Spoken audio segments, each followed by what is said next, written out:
بتحب تسمع الأغاني وتشوف المسلسلات والأفلام اللي بتعبّر عنك وتدخّلك في الmood؟ تعالوا نسمعها ونشوفها بس بشكل تاني، معايا أنا فهيمة أنس في برنامج بشكل تاني على تسعينات FM. بشكل تاني مع فهيمة أنس كل يوم اتنين الساعة 6 على تسعينات اف ام.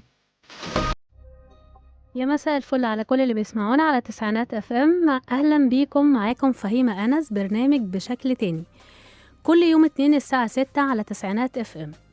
هنطلع فاصل بسرعة وهنرجع لكم تاني.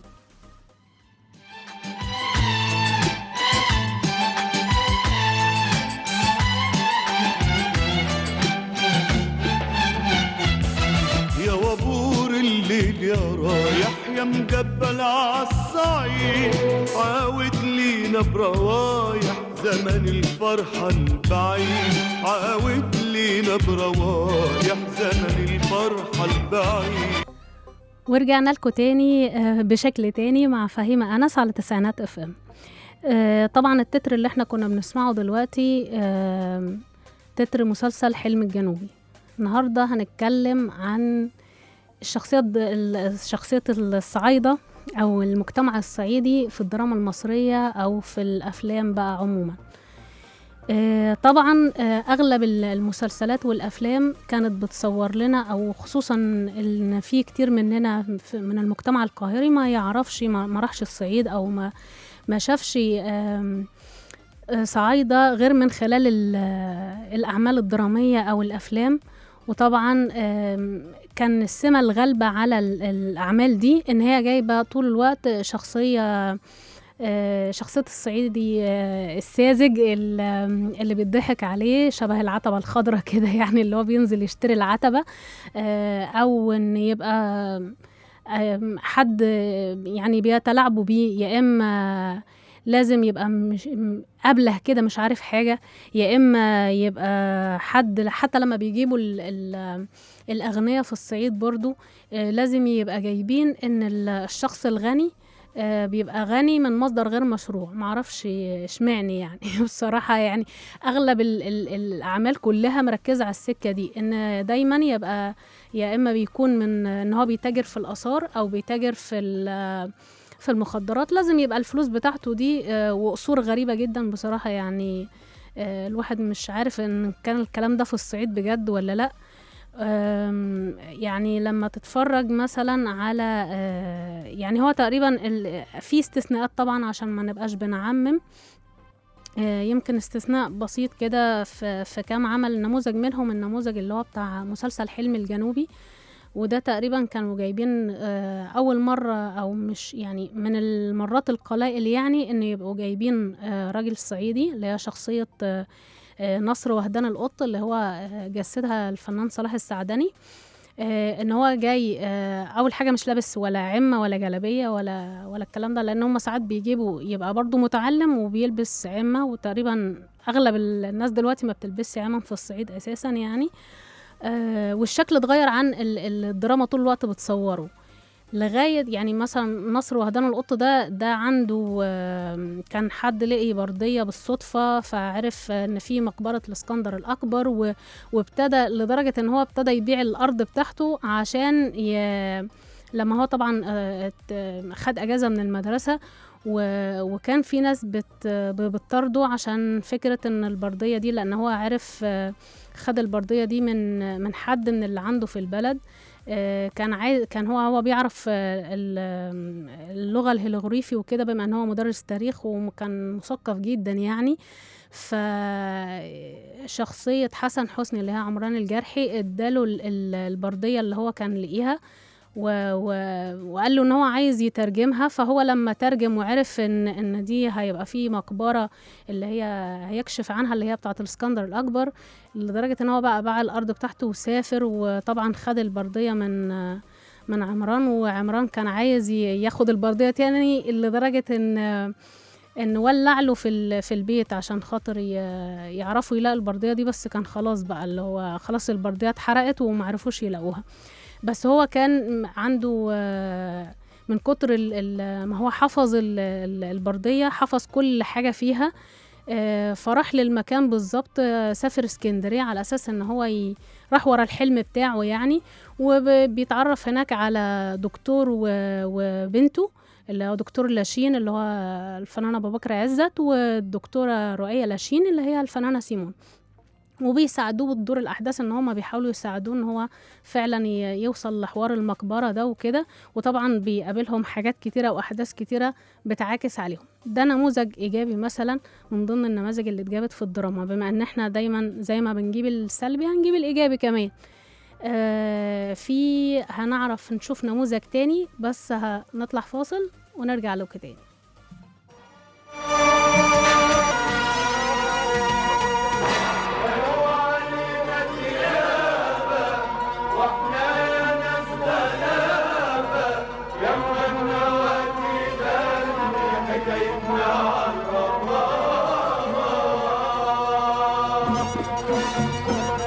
قالوا علينا ديابة واحنا ناس غلابة، قالوا علينا ديابة واحنا ناس غلابة، يا مغنى ودي غني يا مغنى ودي غني حكايتنا عالربابة،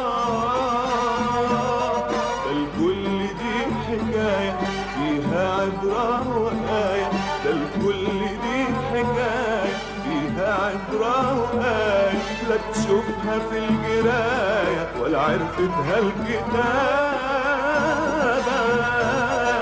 قالوا علينا ديابة واحنا ناس غلابة، يا منا ودي غني حكايتنا عالربابة،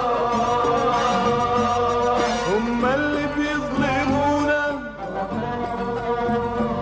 وهم اللي بيتهمونا، وقال يخافوا منا وهم اللي خوفونا،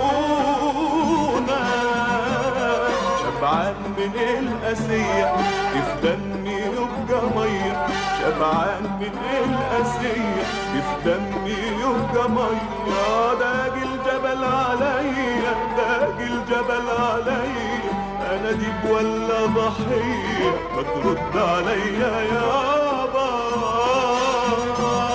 قالوا علينا ديابة واحنا ناس غلابة، يا منا ودي غني حكايتنا عالربابة،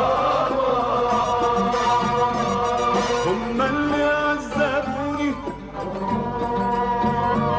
وهم اللي شردوني. ورجعنا لكم تاني، وطبعا تتر من التترات المشهورة جدا ذئاب الجبل. ذئاب الجبل والبدر بدار اللي عايز يقتل وردة أخته اللي هي عايز بتكمل تعليم، وأبوها طبعا كان راجل مستنير جدا إن هو كان بيعلمها. وطبعا في الوقت ده هم المفروض إن احنا بنتكلم في الستينات، فالغريب جدا طبعا لبسهم وطريقتهم في الكلام، اللي في الآخر ناس من الصعيد اعترضوا أصلا على الطريقة في المسلسلات عموما، مش بس مسلسل ذئاب الجبل. يمكن ذئاب الجبل كان الأقرب أكتر، لأن كان عبد الرحمن الأبنودي هو اللي كاتب الأغاني، وكان في مصحح لغة وكده. بس هي الفكرة إن الصعيد مش صعيد واحد زي ما احنا متخيلين، مش يعني كل منطقة اللغة بتاعتها أو اللهجة بتاعتها بتختلف من حتة للتانية، يعني مش كلها حاجة واحدة ومش كلها بنفس المصطلحات. يعني ممكن صحيح في حاجة زي قاعدة عامة، ولكن بيختلف من حتة لحتة. ده بكلام ناس من الصعيد نفسهم أصلا، إن هو بيبقوا بيتفرجوا على المسلسلات وبيضربوا كف على كف تقريبا من كتر ما هم جايبين الناس اللي هي في الصعيد. الناس يعني تقريبا اللي بيتفرجوا بيبقوا متخيلين ان الناس في الصعيد زي ما بينزلوا يشتروا الخضار بينزلوا يشتروا سلاح تقريبا كده، يعني اللي هو بيفطروا زي ما محمد هنيدي بيقول، ده انا بنتي اخواتها بيشربوا الدم الصبح تقريبا، فهو عادي يعني اللي هو بيفطروا ده كده. فبالنسبه له هي صحيح معموله بطريقه تهكميه وكده، بس هي الفكره في ان ازاي انا اصلا قبل ما اكتب او اللي هو التعميم. يعني انا بكتب دلوقتي قصة وخصوصا ان في ناس كتيرة ممكن ما يكون تقريبا ما نزلوش الصعيد اصلا، معرفش بيكتبوا ازاي عن الصعيد وهما ما نزلوش. بيكتبوا عن صعيد تقريبا في دماغهم او في مخيلتهم هم بس. ساعات كتيرة بيزودوا يمكن يكون خيال بقى عشان الدراما أو عشان خاطر تصاعد الأحداث أو حاجة بقى تجذب المشاهد وخلاص. بقت الفكرة إن دلوقتي إن الناس ممكن ما تبقاش مصدقة إن ده مش حقيقي في الصعيد. إن لغاية دلوقتي، يعني أنا لغاية دلوقتي في ناس بتسأل إيه ده، هو ازاي يبقى في حد في الصعيد بيتعلم وبينزل وبيروح وبيجي؟ اللي هو ايه يا جدعان، في عادي خالص، الدنيا طبيعي وبنتعلم وبنروح مدارس وبنروح جامعات ولنا رأينا برضو. حاجات غريبة جدا كمان. اللبس بتاع مش بس حتى الرجالة والعمة والكلام ده، لا الستات بيجيبوا لبس بصراحة. يعني بنزل الصعيد كتير وانا اصلا متربية في الصعيد، عمري ما شفت، او يمكن برضو انا بتكلم او بحكم على المنطقة اللي انا فيها، عمري تقريبا ما شفت اللبس اللي في المسلسلات ده بصراحة. يعني مش عارفة بيجيبوا اللبس ده منين، اللي هو وبالذات ابو كرانيش ده مش عارفة بيجيبوا منين. تقريبا محدش بيلبس كده دلوقتي، بنلبس عادي زينا زي اي حد تاني يعني. ما بيجيبوش برضو فكرة التطور والحاجات اللي حصلت. يعني زي ما القاهرة حصل فيها تحديثات وحاجات ونت ودش، برضو على فكرة الصعيد وصل له النت والدش وكل الكلام ده برضو، وغير يعني وغير في طبيعته برضو. صحيح محتفظين بالعادات والتقاليد اللي هي القيم والأصول اللي اتربينا عليها، بس ده مش معنى كده ان احنا يعني ضد الحداثة او ان احنا نبقى بنواكب العصر يعني. كمان في مسلسل ده تقريبا مسلسل جميل جدا، مسلسل الفرار من الحب. الفرار من الحب ده كان بطولة آثار الحكيم ورياض الخولي. رياض الخولي بقى عمل عكس كل اللي كان بيجي في الدراما قبل كده، ان يجيبوا الصعيدي دايما بيبقى الفلوس بتاعته من مصدر غير مشروع، لو هو يعني غني او لو عمدة يبقى ظالم. هو كان عمدة عادل مش ظالم خالص. كان الفلوس بتاعتهم او الارض بتاعتهم من مصادر مشروعة، هم جايبينهم ان هم اثرياء، وده ممكن حقيقي ويبقى موجود فعلا. في تنوع وفي اختلاف في الطبقات، وده موجود فعلا برضو. فكرة ان رياض الخولي كان شخصية، هو صحيح شخصية حازمة وما ملوش قوي في الهزار وفي السكة دي، برغم ان هو كان جايبين ان هو ما كملش جامعة، زي مثلا في المثال الاولاني اللي هو البدري بدار، اللي هو ده كان مفروض خريج جامعة، بس كان شخصيته فيها تسلط اكتر من فكرة زكريا ابو العمدة اللي هو رياض الخولي في الفرار من الحب. كان زكريا ابو العمدة ده عنده مبدأ جميل كده في حياته، برغم ان هو ممكن يبقى بيبقى متحفز او متحيز للآراء بتاعته طبعا، لكن كان عنده شرف الخصومة. يعني لما حصل مشكلة بينه وبين دكتورة سهام اللي هي الفنانة آثار الحكيم، اتسرق منها العقد. هي كان جاية على اساس ان هي معاها عقد بملكية الأرض، جزء من أرض زكريا، وجاية بتطالب بيها بقى تاخدها. هو طبعا قال لها أنا مش يعني كان حاصل إن والدة زكريا ادت العقد ده لوالدة سهام على أساس إن هي تمشي من البلد، لأن هي كانت خايفة إن جوزها يتجوزها، فكانت عايزة تمشيها من البلد.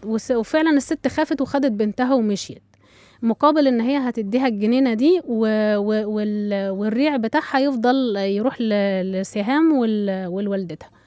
ولغاية لما سهام والدتها توفت، فرجعت بقى وهي دكتورة وراجعة تطالب بقى بالجنينة دي، سواء بقى هتبيعها وتاخد حقها او ايا كان هتعمل المهم بيحصل ان العقد ده بيتسرق من سهام، فطبعا الانظار كلها بتروح لزكريا ابو العمدة ان هو اكيد هو اللي سرق العقد.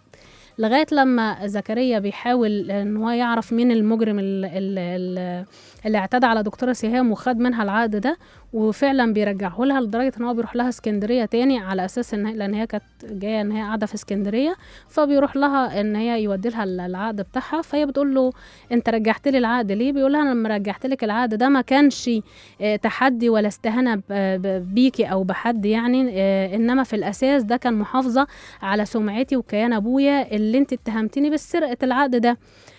بس انا بملمكيش لان في الظن ده يعني طبيعي ان انت تظني، لان اكيد كده كده في الموقف اوتوماتيك ان انت هتوجهي نظرك ليا ان انا الوحيد اللي صاحب المصلحه في الحكايه دي. بس ده كان شيء جارح طبعا لينا، وكمان كان بيهدم حاجات احنا يهمنا ان احنا نحافظ عليها. الحاجات دي اللي هي عاداتنا وتقاليدنا اللي حفظت كياننا سنين وسنين، واولها ان البلد يكون لها كبير يضرب به المثل، مش بس في القوة والسيطرة وإنما في شرف الخصومة. يعني ما يعتديش على حد أو يظلم حد لمجرد إن هو حاسس إن هو أضعف منه، اللي هي أخلاقيات الخصومة نفسها بقى، اللي هو لو أنت كأن الخصومة لها ضوابط عندهم. هنطلع فاصل ونرجع لكم تاني. شخصية الصعيدي أو الصعايدة عموما في الدراما وفي المسرح والتلفزيون كان دايما الحاجات دي بتعتمد إن هم يطلعوها بصورة تهكمية كده أو شكل كوميدي، زي حاجات كتير بقى، صعيدي في الجامعة الأمريكية، العتبة الخضراء، حاجات كتير، احترس من الخط، حاجات كتير من النماذج اللي هي خدت الشكل الكوميدي شوية.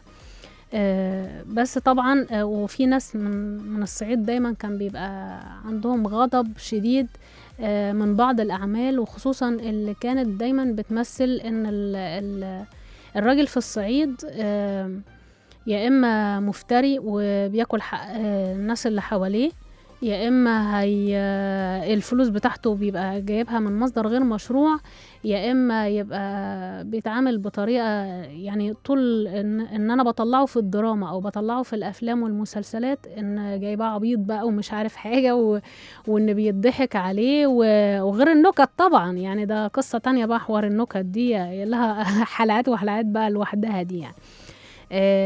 لكن كمان حتى ناس من الشخصيات اللي هي عاشوا في الصعيد وأثروا الحياة الفنية والحياة الأدبية كان عندهم اعتراض شديد على القصة دي، زي الكاتب الصحفي لويس جريس قال ان المسلسلات دي مش الصعيد اللي في المسلسلات ده مش بتاعنا، احنا ولا حرامية ولا قطاع طرق ولا صورة الدراما اللي طول الوقت مطلعانا ان احنا حرامية، ده مش احنا خالص، ودي بعيدة كل البعد عن شخصيتنا الحقيقية يعني. كمان عبد الرحمن الأبنودي برضو قال الصعيدي مش عمة وبق معوج. قال كمان أكد إن الصعيد أكتر من صعيد، يعني مش صعيد واحد، إن الصعيد ده جاء من تكوينات أو من لهجات مختلفة، عشان كان في اللي هي الهجرات من شبه الجزيرة العربية ومن اليمن، فكل حد جه بعاداته وتقاليده وباللهجة بتاعته وفضل محتفظ بيها. صحيح الدنيا بتتطور وفي حاجات بتتغير فيها، بس كل منطقة مختلفة غير التانية. فكان برضو مستغرب ان ازاي طول الوقت انتوا بتطلعوا ان هي لهجة واحدة وان هي لازم يتكلم الصعيدي ما بيتكلمش غير بالسلاح وبيتكلم في الدم طول الوقت.